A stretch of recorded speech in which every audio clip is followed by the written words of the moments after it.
Welcome to Real Estate Investing for Women. On this show, you will learn how to create wealth through real estate the blissful way. That means with very little stress and very little time. We talk about strategies, mindset, heart set, money smarts, resources, and so much more to ensure you're able to create the success you most deeply desire. Now, here's your host, Moneeka Sawyer. Today, I am so excited to welcome to the show, Karen Abrams. Karen is a UCLA-educated entrepreneur, master Theta healer, gifted intuitive, and international best-selling author. For 20 years, she has helped entrepreneurs and professionals release self-sabotaging habits to gain confidence, financial security, and personal fulfillment.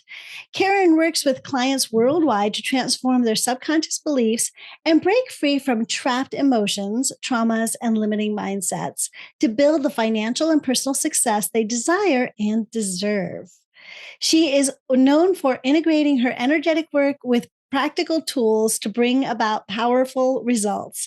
Karen's keen sense of humor, insights, and healing abilities have made her a rising star on radio, podcasts, and the International Telesummit circuit in the human potential movement. Hi there, Karen. Welcome to the show. Hello, my friend. So great to be back. Wow. Yeah, it's so nice to see you. So, ladies, just so you know, I met Karen, we were just talking about it in 2019, just before the pandemic.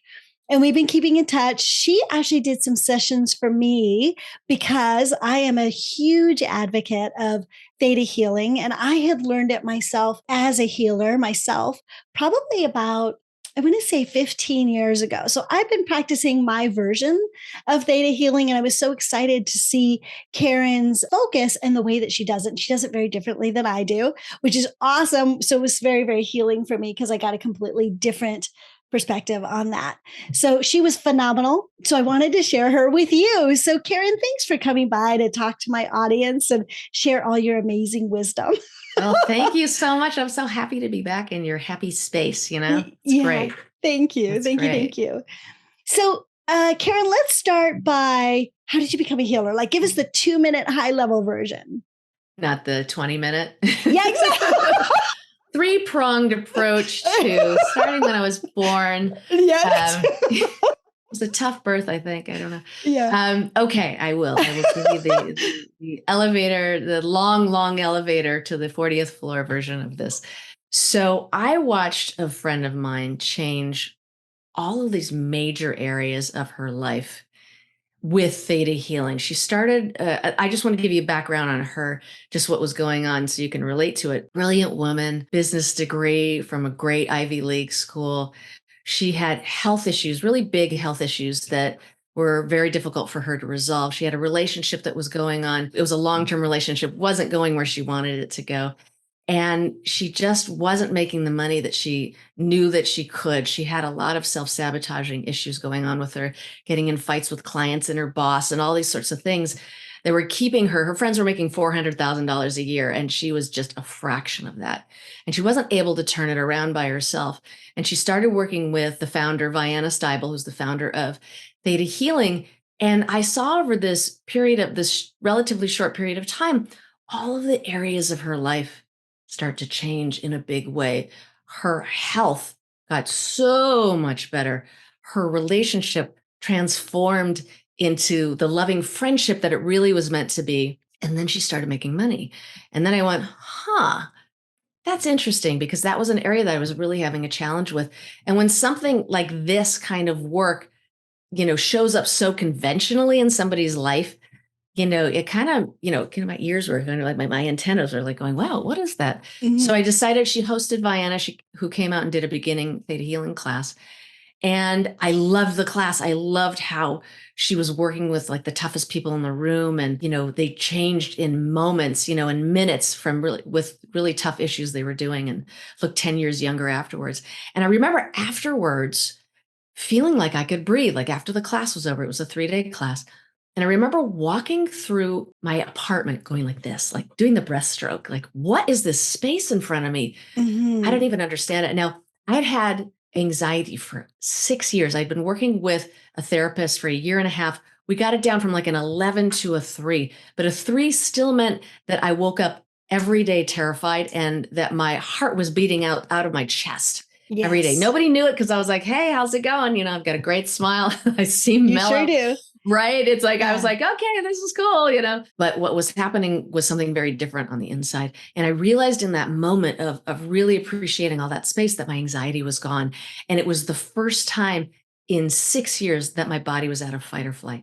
It blew me away. I flipped out. I signed up for every single class I could take. I didn't even know how to describe what I had been through and what it was. I just knew I had to do it. I had to do it for myself. I had to do it for my family and friends. That's all I got, that's as far as I got.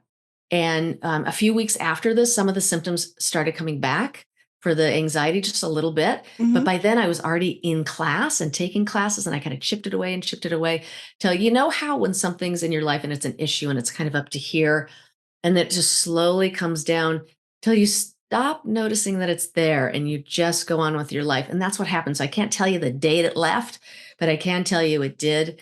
And I doubled my income and my relationships got better. And I have to say, I really believe that this really changed the foundation of my life. I'm in a very happy marriage. We've been together for 20 years. We have a wonderful kid, and we just have a really tight, close relationship. Financially, everything's going great. It's like, it worked out, it worked out. There's always growth to be made. There's always things we need to do.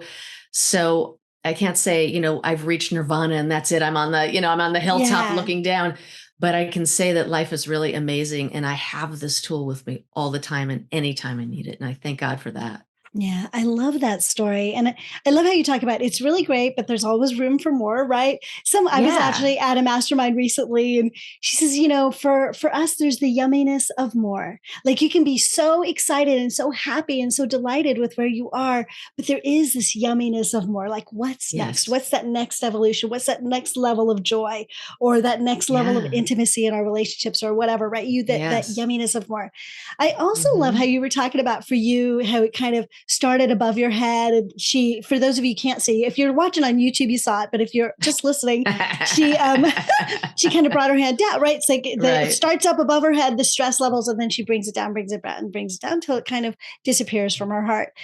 And a lot of theta healing, and I had this with many of my clients in the early days, they wouldn't even remember what they had come to me for. Right. That you would do this session and they would be like, I feel great. And you would you have to remind them at the end of the session, this is what you came for. You said that you were at a 7 or an 8 or a 10 or 12 out of 10, right? And now, and they're like, what? That's not even an issue. And then you try to talk to them next time and they don't even remember, right? So for you, it was a process. So you kind of remember the process. But with theta, sometimes it so disappears that it's not even a part of your memory base. Right. Like, it kind of, if you remember, it's like it happened to somebody else. And I had that same experience for myself. Like, people would say, Moneeka, do you remember when? And I'm like, I don't. Actually, I don't remember that. I don't remember that pain. I don't remember that trauma. I don't remember those things, which is really interesting. So I've got into this habit. I don't know if you do this, Karen, but I got into this habit of having people write it down. You don't want them affirming bad things, but I would have them write it down in their own handwriting, what they were trying to fix, so I could hand it to them and say, see, this is what happened.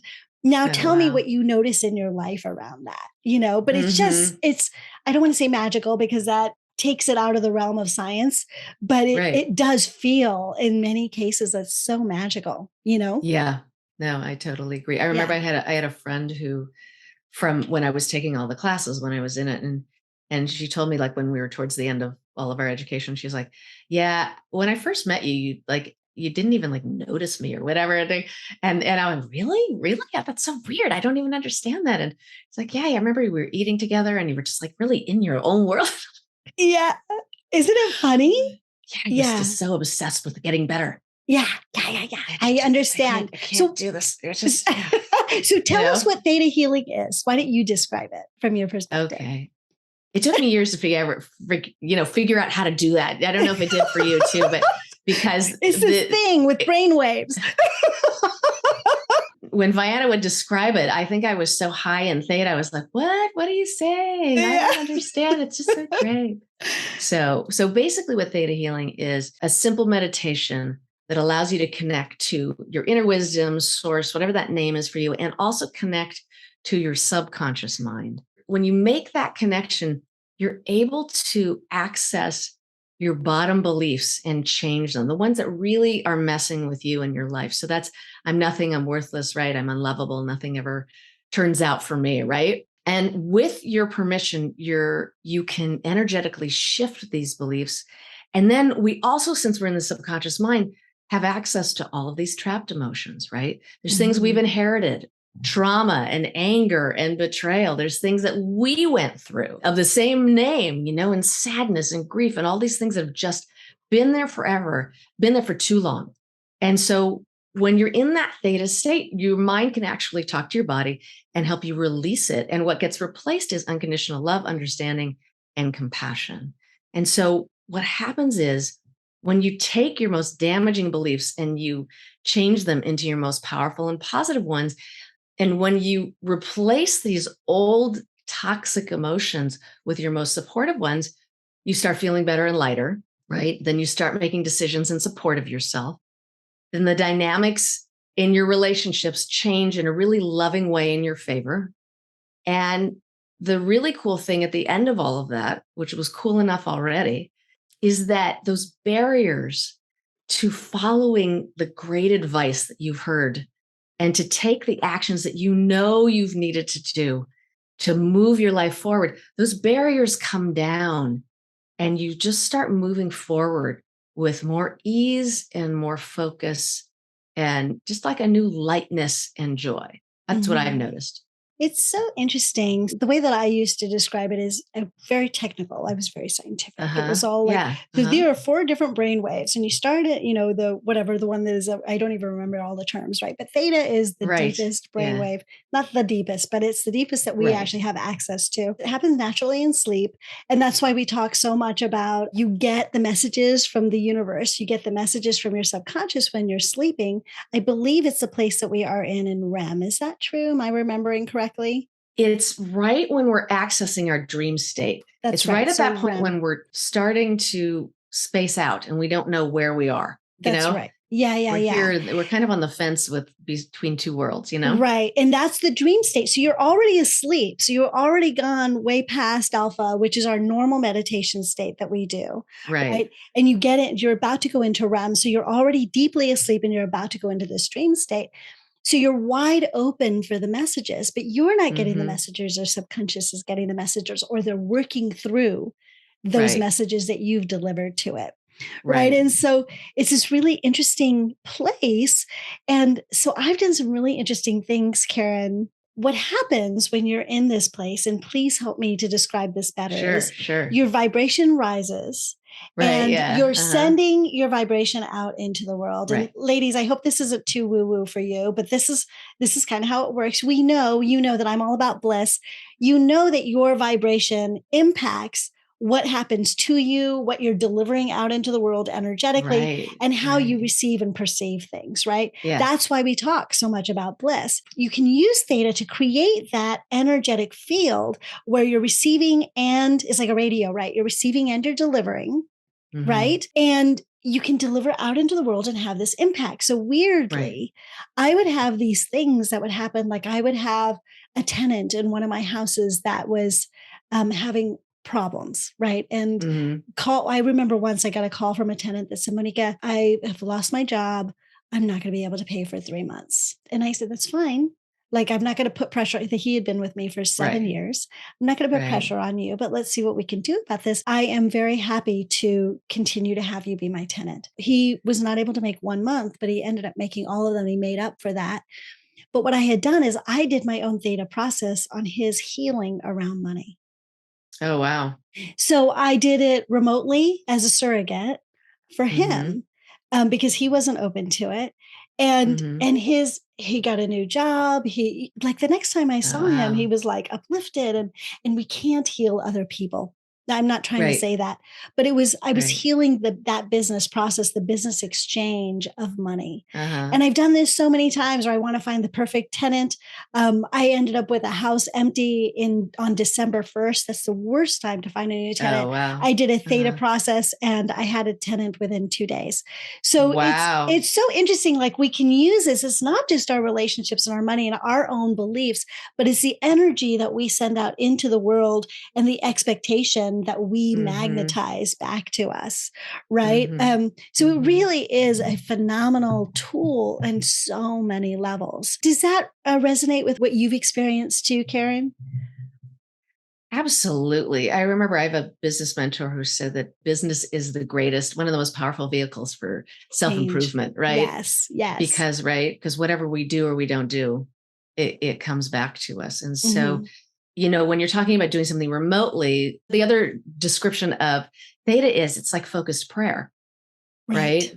We're connecting to that energy and that makes everything happen. And we're putting something positive into the mix. And we were talking about, it's like what you feel inside of you emanates out, and then the universe reflects that back. So when you go into worry, which, is just this focus on a bad outcome. Oh my God, I hope this does. What if this happens? What if he can never pay again? And I have to, right? If you went into that space, he'll never be able to pay. And then I have to, this guy I love, I have to kick out. Now we all have a reaction. That's okay. We just got to come back from that afterwards and go, okay, what is this triggering? And get to the deepest part of that.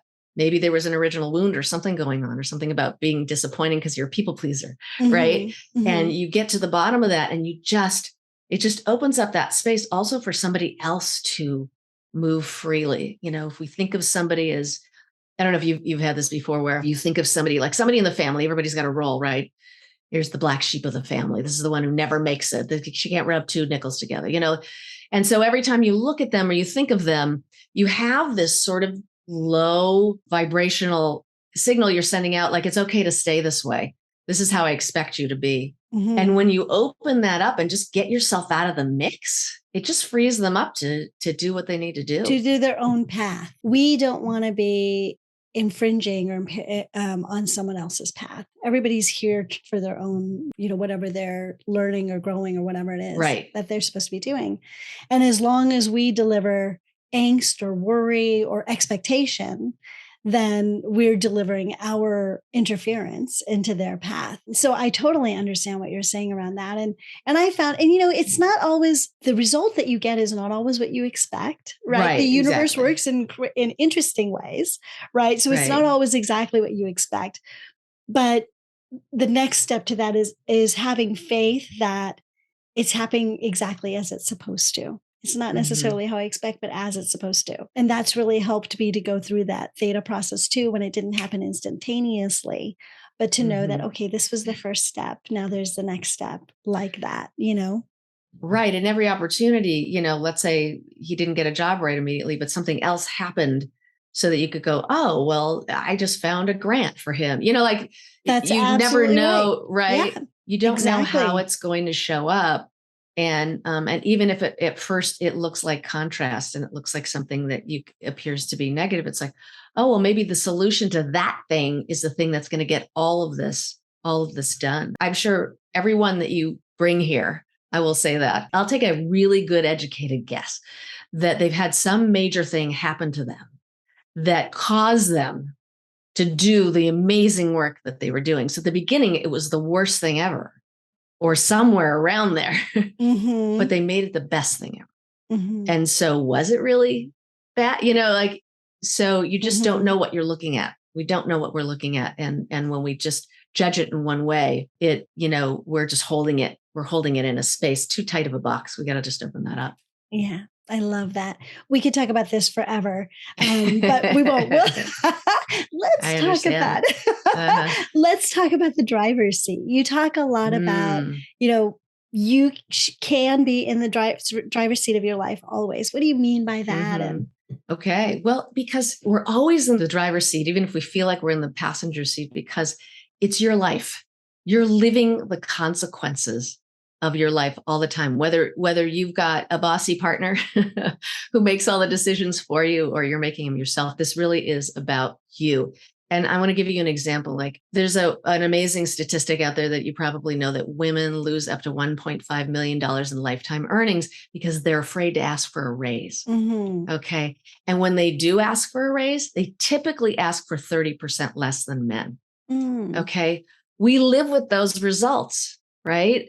We live with that vacuum. If we don't fill it, we have this income vacuum that it won't take care of us when we're older. But yet, if we decide and know that we're in the driver's seat, we can change that around and fill that space with something that's really going to support us when we need it. And when I think of real estate, right, is there any business that has more of that in it? The decisions you make, the decisions you don't make, and the actions you take and you don't take, they turn up in a property or no property, or in the worst property, or in the best. And like you said, or the best tenant, or a nightmare. So all of those things are always going on, and we have to know that in order for us to come from a different and more powerful place to create what we want to create. That was just so powerful. And I want you ladies to really sink into that. You are in the driver's seat. You may feel like you're in the passenger seat, like you say, Karen, and I'm just going to repeat this just because it was said so well. You may have a bossy partner that you think is in the driver's seat, but you personally are driving the car that is your life. You picked that partner. So in your car, that person is the backseat driver. Mm-hmm. Right? Mm-hmm. They're in the passenger seat in your life, not your life together, whatever that looks like. Mm-hmm. But your life. I just released a panel where I talked about conscious leadership, how we're all leaders. It's basically that same thing, right? We're all leaders in this thing that we're calling our life. We're making our own decisions, even if that decision is to turn over all of our power to somebody else. That's a decision that we make. And that is you being the leader in your own life. That is you being the driver in your own car, right? Mm-hmm. I've decided that I don't want that responsibility. I'm going to turn it over to somebody else. So maybe we haven't made that consciously. That's maybe the way that we've been trained to live in the world, right? Mm-hmm. But you're still making that choice. We're always that choice. We're always a driver in our own world. And as I said in that panel, we're always the leader of our own life. And that can show up in so very many different ways. Absolutely. Yeah, I totally 100% agree with that. That's incredible. Yeah. So talk to me about being in the driver's seat in a more meaningful way, rather than you just are. Right. Yeah. You just are. See you later, everybody. Take care.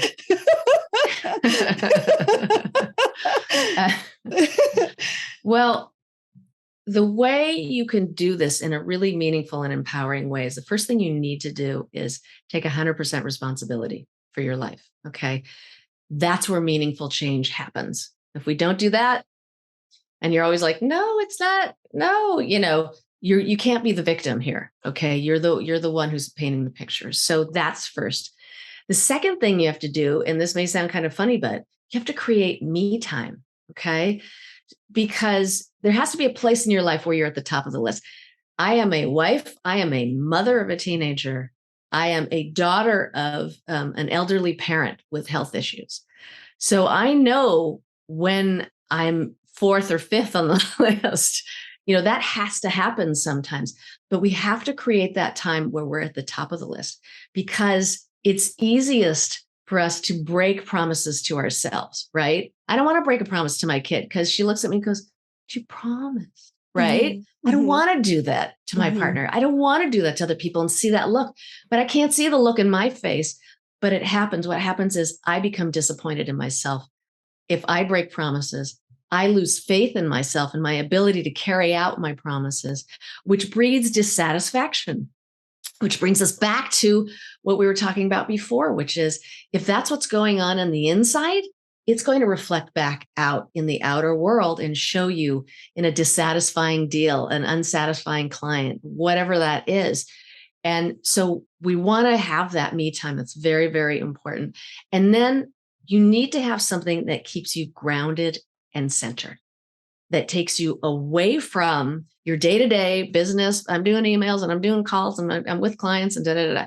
You have to have something that's completely away from that. So meditation is very important to me. And that helps you stay grounded and centered in the face of chaos. If that happens, and we know since we had COVID, we know that can happen. Mm-hmm. And then when things are great and the skies are blue, it helps you soar. And you can be happy for no reason. Mm-hmm. What's better than that? Yeah. You talked about 100% responsibility. I kind of want to go back to that. Mm-hmm. I think that, so I talk a lot about me time on this show, because I think that it's a women's show. And as women, we are the masters of taking care of everybody else and letting ourselves down. And so building that faith in our own selves, keeping your promises to yourself is just as important. The thing is, to make promises that you can keep. You're going to make a promise to your child that you're going to keep. You're going to make a promise to your partner that you know you can keep. So when you make promises to yourself, is make sure that you're making promises that you know you can keep. In other words, don't say, I've had no me time for myself in 3 years, and now every day I'm going to have 2 hours for a bubble bath, right? Like, you're never going to be able to live up to that. You just can't, right? I can do a 5-minute meditation now, right? Because I just haven't done anything for myself for so long. I'm trying to build those muscles, but you need to make commitments to yourself that you can keep, and then keep them, because you need to learn how to trust yourself. This is important in business too, because when you're out there, if you don't trust yourself, how are you going to make your own decisions? You're going to doubt everything that you do. Right? You're going to doubt your promises to others. You're going to doubt your ability to make decisions. You're going to doubt your own ability to deal with the consequences of those decisions. That's the biggest fear of all, is I'm going to get this property, and then what if it turns out to be this nightmare and I can't deal with it? If you trust yourself, you know you can deal with it. So you want to build that trust. This piece of 100% responsibility is really, really hard. Would you say that you found that this is the hardest piece? People tend to identify with being a victim. That's right. And blame is the ultimate personal victimization. Absolutely. Self-victimization, right? Oh, well, the economy is bad. We're in inflation. I can't buy a house. Look at interest rates have gone up. I can't buy a house. I hate the president. This country is going to hell. Nothing's, whatever it is. I don't believe those things, people. I'm just saying that this is what I hear. So there's so much out there that can victimize us, right? That we have no control over. We can vote, right? Some of us get politically involved, but we feel very victimized by that. But okay, so that's the macro level. But then in our own lives, my husband's bossy, my children are needy, my dog always is at the hospital. There's all these things, right? Like we can say these are all these problems, right? And I don't have control. But that is self-victimization. You don't necessarily have control, right? But what you do have control over is how you choose to respond. Absolutely. And that choice to respond is what you have to take 100% responsibility for. Those outcomes, when you make a choice and then there's an outcome, you can again be victimized by, well, I made that choice, it didn't work out, blah, blah, blah. What? No. Make the decision, the choice again, that you see this outcome that wasn't awesome. What other choice can I make that will bring a better outcome? We do feel victimized by what's going on out there.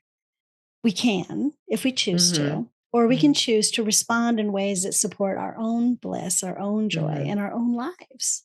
Right? Absolutely. I agree with that. And one of the things that I talk about in a session too, and I'm sure you know this too, is what's the difference between responsibility and blame? Yes. Right? So blame is a judgment and it puts you in a corner. And so you have to get out of the blame. You have to heal the blame, because if I blame myself for being where I'm at and I don't like where I'm at, right? I can't get out of that corner because I'm bad. I did a dumb thing, right? How could I be so blockheaded? Whatever it is, right? And so, and I just keep pelting myself in that corner. So you have to get out of that, and you have to be able to heal that. And then all responsibility is I'm here.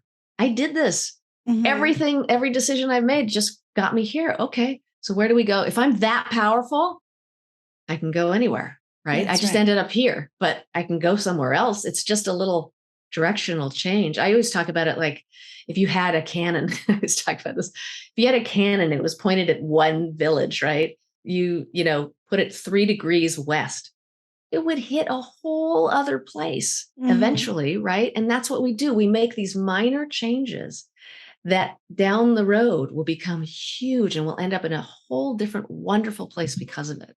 They're little course corrections. Yeah, we do them. It's life. It's life. It's the way that it is. I Life. took a class on flying a helicopter. Oh my God, that was so hard. That was so hard. And part of it is because those propellers, it doesn't have wings. So you're in constant course correction. You can't even hold it straight because it will go the wrong way. You're in constant course correction. Oh, wow. And in our lives, I mean, that's a fairly dramatic view, but it is true. We are constantly, I say this in my book, Choose Bliss, right? We're constantly course correcting. We're constantly, from the moment we wake up in the morning, we decide what time we're getting up, whether we're going to push the snooze button, what we're going to do with that time, when we get out of bed, which side we're going to get out of the bed. Are we going to push the sheets back, right? Am I going to pet the dog? Am I going to run to the restroom? Right. In 5 minutes of the alarm going off, all these choices that we've made, and most of them are not conscious choices, right? But I'm just saying that we are constantly on course correct. We're constantly, each one of those choices could have been different. I could have chosen not the snooze alarm. I could have chosen, I want to drink some water first, right? Instead of running to the restroom. I could have, so there's a lot of choices that I can make, even in that first 5 minutes of our day, that will course correct and set me up for success, right? So it's a thing that we as humans are constantly doing. Yeah. It's something we do anyways. Right. Why not see it as your responsibility and keep that course correct in a way that's going to support you as best as you can? You see the consequences, you see the results. If they're not what you like, you course correct some more. You do something a little bit differently, right? Yeah.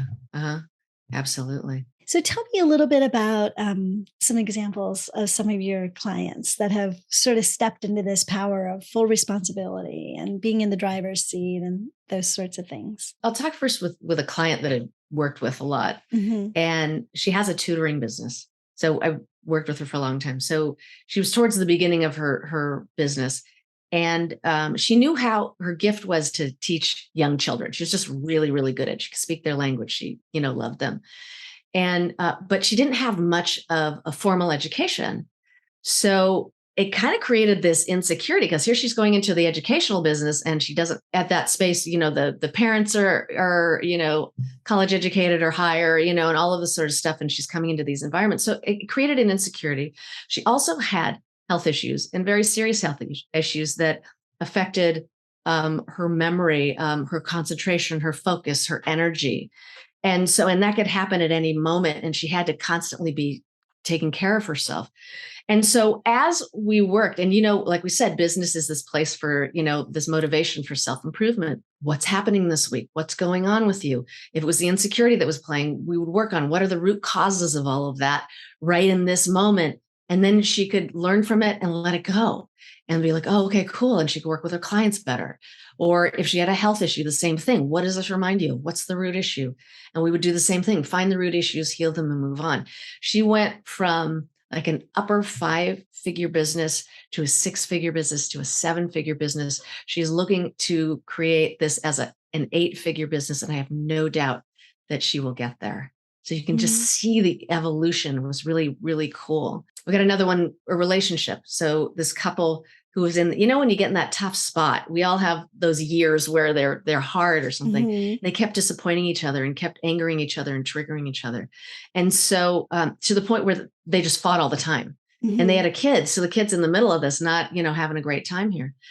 I saw them separately and it was like, okay, what is your partner triggering in you? What's the wound your partner's triggering you by saying pass the salt or, oh, you didn't get that done, right? And so we found all of those root causes, healed them, which gave them each more compassion for themselves. And they were no longer triggered by what the other person was saying because they were coming from a different place and they got it, and it saved their marriage.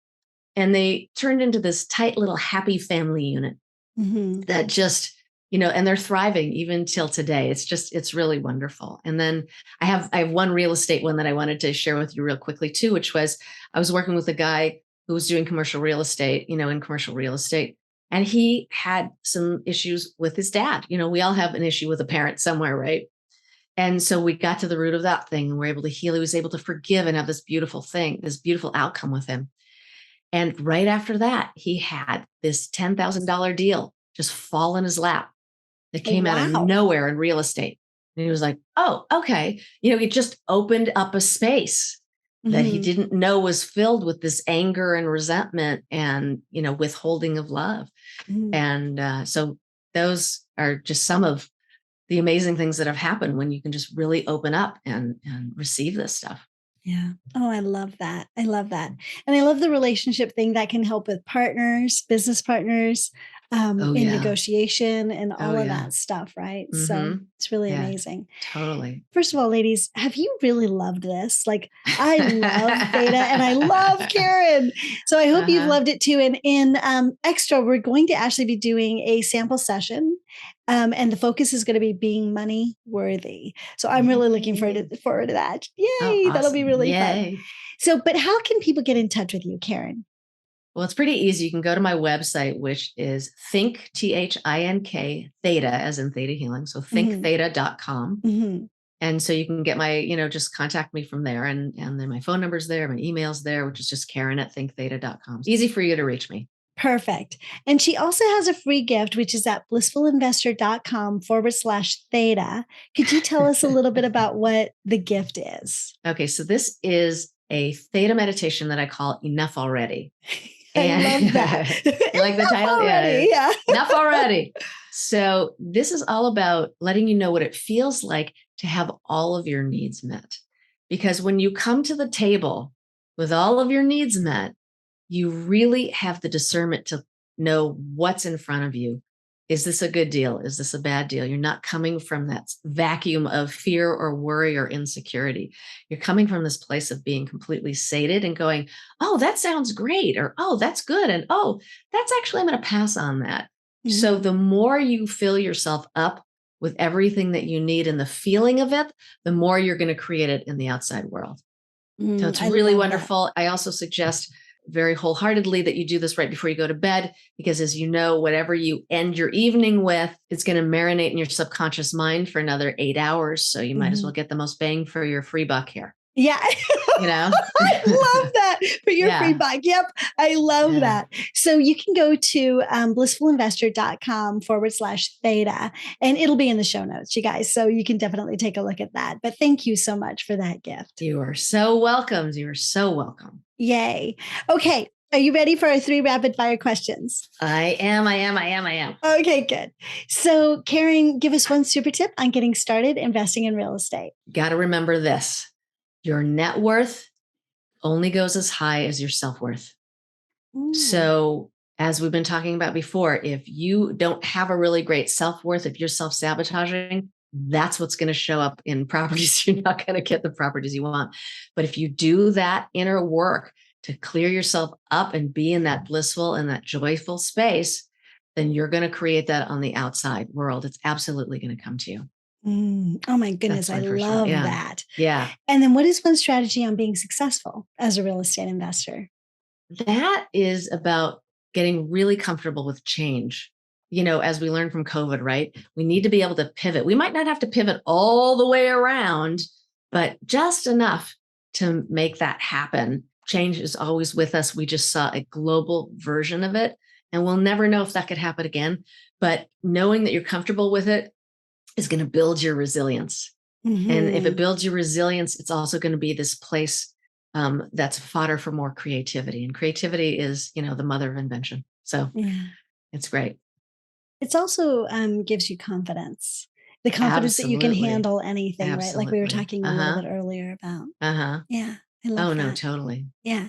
And then what is one daily practice that you do, Karen, that contributes to your personal success? I'm going to give you 2 because I already gave you the one that's really the biggie, which is the meditation. The meditation saves me. And to have that in your life, when COVID hit and all of this and everything first shut down, it's the thing that literally just saved me just to stay calm and go, okay, well, what needs to get done? But we also need, and this is the new little thing I wanted to give you, little energetic practices so that when we, I always say metaphorically, stub our toe Mm-hmm. and we go, ow, ow, meh, meh, meh, right? And it starts turning around our day. We need to be able to shift back into that positive energy. So Mm-hmm. one really easy thing that you can do anytime that happens to you is, so let's say something, bad happens right in the moment and you don't get this client or a deal falls through and you're like, meh, right? Mm-hmm. In that moment, say thank you. Close your eyes, say thank you, and then ask the question, how does it get any better than this? Because what happens is when you go into the thank you, you're going into gratitude. That's the receiving mode. When you are grateful, you can't be mad because you're Yes. grateful. And even when it just happened, it's getting you out of anger. It's getting you out of those things. You just keep saying it. And then how does it get any better than this is training your brain in that moment. Instead of saying what could be worse, which is a lot of places we go to and get pessimistic really quickly, saying, no, how does it get any better than this? You're focusing on what's going to be the better thing that happens next. That's going to bring about a better outcome and bring about your actions, which will manifest a better outcome. And it's just an easy thing you can have in your pocket at any time. It's great. I use it all the time. Yeah, that's so interesting. I love that. I'm going to try that. Yeah, I know. It's really, really cool. Yeah, I love that. Awesome. This has been so amazing. Karen, did you have anything sort of parting words for my listeners? I don't want to leave. So I don't want you to either. Want to come over? We're making a really good lunch today and dinner will be great. Sure. I think one of the most important things to remember, it's an old saying, but it's a really good one, is that life happens for you, not to you. That's going to help you react in ways that are really constructive and help you move into that space of creating the outcomes that you really, really desire. Because like I was saying at the beginning, we don't know if this event that changed our whole life and in that day might have been the worst day of our life turned into the best thing that ever happened to us. And so when you remember that in the moment of something going on, it could just change the way you react to it. And as like what you were saying, and as a mentor of mine said, how you react will determine your existence. How you react will determine your existence. Mm-hmm. There were so many tweetable quotes in this show. Thank you so much, Karen. You're that was so welcome. valuable. Yeah. You're Thank so you. Thank you. welcome. And ladies, stay tuned. We've got more in extra. We're going to be doing a sample theta on being money worthy, which I totally love. So if you are subscribed to Extra, stay tuned. If you are not, go to realestateinvestingforwomenextra.com and you can get this there for free for the first few weeks or first few days. And then after that, you can subscribe if you feel like it's valuable content. So go to realestateinvestingforwomenextra.com. For those of you that are leaving us now, thank you so much for joining Karen and I for this portion of the show. You know how much I appreciate you, and I look forward to seeing you next time. And until then, remember, goals without action are just dreams. So get out there, take action, and create the life your heart deeply desires. I'll see you soon. Bye. I hope you enjoyed today's show. If you'd like to find out more about how to become a blissful millionaire, go to blissfulinvestor.com. See you next time.